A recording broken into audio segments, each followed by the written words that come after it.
بسم اللہ الرحمن الرحیم نحمدہ ونصلی علی رسول الکریم۔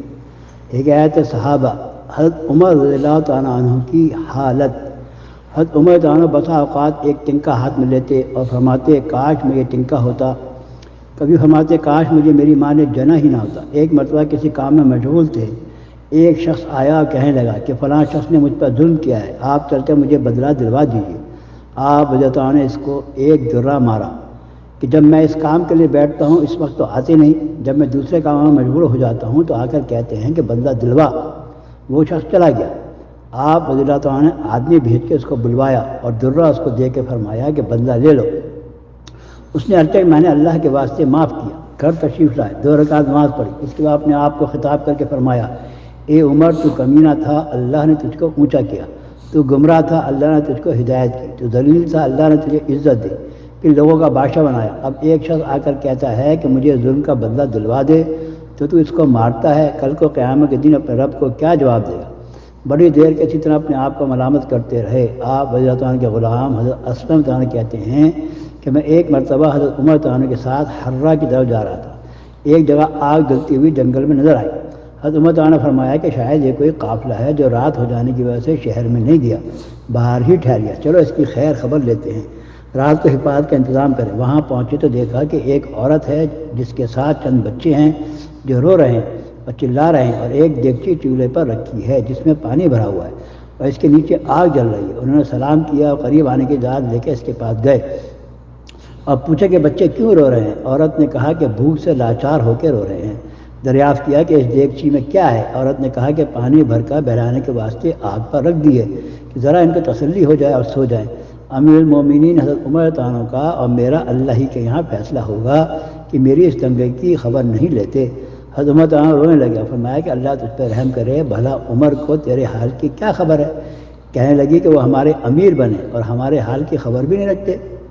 اسلم عنہ کہتے ہیں کہ حضرت عمر عنہ مجھے ساتھ لے کر واپس ہوئے اور ایک بوری میں بیت المال سے کچھ آٹا اور کھجورے اور چربی اور کچھ کپڑے اور کچھ درہم لیے اور غرض اس بوری کو خوب بھر لیا اور فرمایا کہ میری کمر پر رکھ دے۔ میں نے عرض کیا کہ میں لے چلوں؟ آپ نے فرمایا نہیں، میری کمر پر رکھ دے۔ 2-3 مرتبہ جب میں نے اصرار کیا تو فرمایا کیا قیامت میں بھی میرے بوجھ کو تو ہی اٹھائے گا؟ اس کو میں ہی اٹھاؤں گا، اس لیے کہ قیامت میں مجھے سے اس کا سوال ہوگا۔ میں نے مجبور ہو کے بوری کو آپ کی کمر پہ رکھ دیا۔ آپ نہایت تیزی کے ساتھ اس کے ساتھ تشریف لے گئے، میں بھی ساتھ تھا۔ وہاں پہنچ کے اس دیگچی میں آٹا اور کچھ چربی اور کھجوریں ڈالی اور اس کو چلانا شروع کیا اور چولہے میں خود ہی پھونک مارنا شروع کیا۔ اسلم عنہ کہتے ہیں کہ آپ کی گنجان داڑھی سے دھواں نکلتا ہوا میں دیکھتا رہا حتیٰ کہ حریرہ سا تیار ہو گیا۔ اس کے بعد آپ نے اپنے جسم مبارک سے نکال کے ان کو کھلایا، وہ سیر ہو کے خوب ہنسی کھیلنے مشغول ہو گئے اور جو بچا تھا وہ دوسرے وقت کے واسطے ان کے حوالے کر دیا۔ وہ عورت بہت خوش ہوئی اور کہنے لگی اللہ تعالیٰ تمہیں جزائے خیر دے، تم تھے اس کے مستحق کہ بجائے عمر کے تم ہی خلیفہ بنائے جاتے۔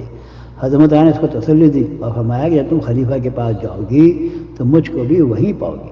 حضرت اس کے قریب ہی ذرا ہٹ کر زمین پر بیٹھ گئے اور تھوڑی دیر بیٹھنے کے بعد چلے آئے اور فرمایا کہ میں اس لیے بیٹھا تھا کہ میں نے ان کو روتے ہوئے دیکھا تھا، میرا دل چاہا کہ تھوڑی دیر ان کو ہنستے ہوئے بھی دیکھوں۔